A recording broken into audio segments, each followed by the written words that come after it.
School കായികമേളയുടെ സമാപന സമ്മേളന വേദിയിൽ പ്രതിഷേധിച്ച സ്കൂളുകൾക്ക് വിലക്ക്. NMHSS തിരുനാവായ, മാർ ബേസിൽ HSS കോതമംഗലം എന്നീ സ്കൂളുകളെയാണ് അടുത്ത കായികമേളയിൽ നിന്ന് വിലക്കിയത്.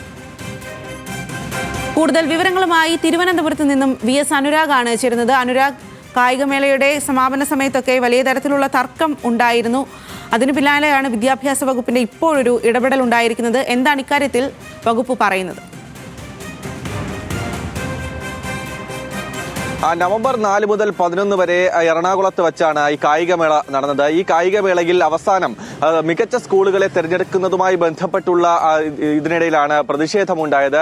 ആ സംഭവത്തെക്കുറിച്ച് പഠിച്ച് റിപ്പോർട്ട് സമർപ്പിക്കാൻ 3-അംഗ കമ്മിറ്റിയെ ചുമതലപ്പെടുത്തിയിട്ടുണ്ടായിരുന്നു. ഈ കമ്മിറ്റി നൽകിയ റിപ്പോർട്ടിലാണ് കായികമേളയെ അലങ്കോലപ്പെടുത്തുന്ന രീതിയിലാണ് പ്രതിഷേധമുണ്ടായതെന്ന പരാമർശമുള്ളത്. അതിന്റെ അടിസ്ഥാനത്തിലാണ് ഇപ്പോൾ പ്രതിഷേധിച്ച രണ്ട് സ്കൂളുകളെ അടുത്ത കായികമേളയിൽ നിന്ന് വിലക്കിക്കൊണ്ട് ഉത്തരവായിരിക്കുന്നത്. 2025-26 വർഷത്തെ കായികമേളയിലാണ് ഈ രണ്ട് സ്കൂളുകളെ വിലക്കിയിരിക്കുന്നത്. NMHSS തിരുനാവായ, മാർ ബേസിൽ HSS കോതമംഗലം എന്നീ രണ്ട് സ്കൂളുകൾക്കാണ് അടുത്ത കായികമേളയിൽ വിലക്ക് ഏർപ്പെടുത്തിയിട്ടുള്ളത്. എന്തായാലും ഗൗരവതരമായ റിപ്പോർട്ട് തന്നെയാണ് മന്ത്രിക്ക് സമർപ്പിച്ച റിപ്പോർട്ടിൽ 3-അംഗ കമ്മിറ്റി നൽകിയിരിക്കുന്നത്. അതിൽ പ്രധാനമായും ഈ കായികമേളയെ അലങ്കോലപ്പെടുത്തുന്ന രീതിയിൽ തന്നെ പ്രതിഷേധമുണ്ടായി എന്നുള്ളതാണ് ഗൗരവതരമായ പരാമർശം.